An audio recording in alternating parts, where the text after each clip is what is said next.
Welcome to my Pink Bean and Yeti World training guide. I specifically created this separate guide from my typical training guides because the Pink Bean and Yeti World are very different. You don't get any spawn enhancers such as Frenzied or Wild Totems. You don't get access to the cash shop, meaning no cash shop 2 times or MVPs, and there is no fire starter ring, so good luck finding any burning for the popular maps. Training is extremely cancerous here, but you do get a tiny bit of EXP boosters from passives and active skills. Also, make sure you take advantage of events that you can do on the Pink Bean and Yeti World that reward 2 times EXP coupons. Right now, it's the single versus couple events, and you can start doing that at level 101. Final note before we begin though, you get about 100 mil free mesos from the step up mission, but it goes fast. When it comes to funding for training, I suggest 70% trace scrolling everything, 6% main pots on all of your gear, and try to get 140 star force overall, especially for once you hit level 170, and I'll go into how you can do that in a bit. Don't go crazier than that, otherwise you'll just run out of money very fast. Farming for meso at the higher levels will only give you about 12 mil mesos per hour, so the meso is very hard to make. You'll probably need to do daily bosses like Zakum, Hilla, Ramaru, Horntail, and whatever else to supplement your meso if you do end up spending a lot. Now let's get into the training guide.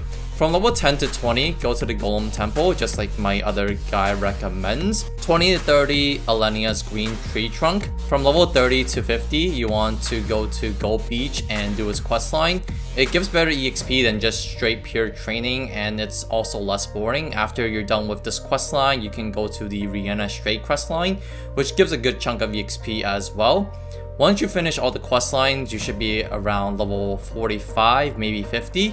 From level 45 to 55, you can train at Wild Boar Land or Ash Cover Land. Any of those pig area maps up there in Perion should be good. From level 55 to 60, go train at Silent Swamp where the Drakes are.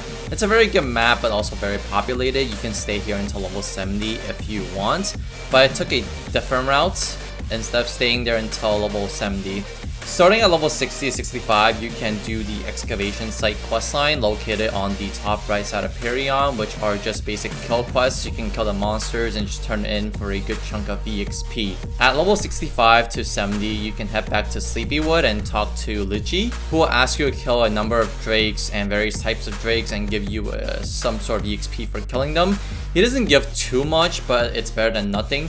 Once you hit level 70, you can move on to the Stairway to the Sky 1.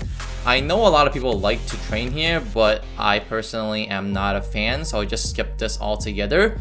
Instead, from level 70 to 90, I went to Sahel 2, Desert of Serenity, or the Desert of Dreams. Whichever map was free was the one that I took. At level 90, you can basically cruise to level 120 with just daily Zakum. It will take you a few days, but doing Zakum every day will easily get you level 120 with very minimal effort. Make sure you get a rune plus maybe a 2 times EXP if you have it before you enter Zakum though. At level 105 and above, you can go to Monster Park twice daily. Make sure you take advantage of that. From this point on, you want to start looking at the Star Forest maps because they give such a good EXP increase over the regular maps, about 3 times worth to be exact. Here is another route for those of you who don't want to wait for the daily reset for Zakum runs, which I highly recommend, but if you don't, it's fine. At level 105 to 110, you can train at any of the leaf-free Star Forest maps, such as the Sky Nest 2, or where the Brooks are. Any of these Star Forest maps at Minar Forest will do nicely. I would just look for any map that has a good amount of burning and run with it. At level 110 to 125, you want to go to the Ludi Clock Tower Star Forest map. Again, I would just look for any map that has a good amount of burning and run with that one. These maps are usually pretty good for EXP. Some spot make you move more, but they aren't too bad if you could find a map with good burning. I was able to find maps with 90 to 100% burning, so yeah, maybe you can find one too. From level 125 to 130, you want to move to Korean Folktown and do the kill quest there, similar to what you did in the Excavation site. They give a good chunk of EXP and really help in pushing you through these levels. From level 130 to 140, go to Nath Star Force maps. People tend to like the maps with the dogs, Cerberus, Banes, but I just went with the zombies because it had 100% burning From level 140 to 145, go to Leafree's Wyvern's Star Force map again. Or if you're strong enough, you can even go to the Skellies. I was at the smaller Wyvern map because it had 100% burning, but you can also go to the larger one. From level 145 to 155 and on, you can basically train at Kerning Tower 2F4 or 3F4. If you can find space in 2F4, good, take it. Otherwise, 3F4 is a good alternative.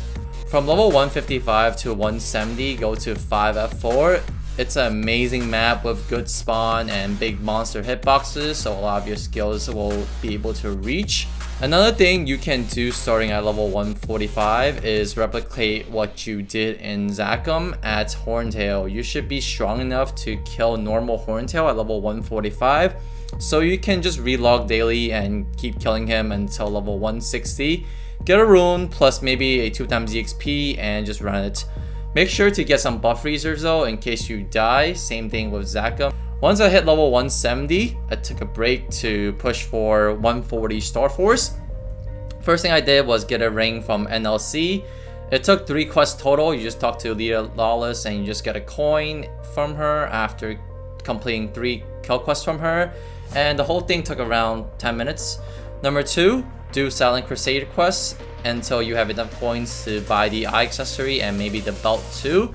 The quest will also give you a ring that you can Star Force all the way to 15 stars, but again, don't go past 10.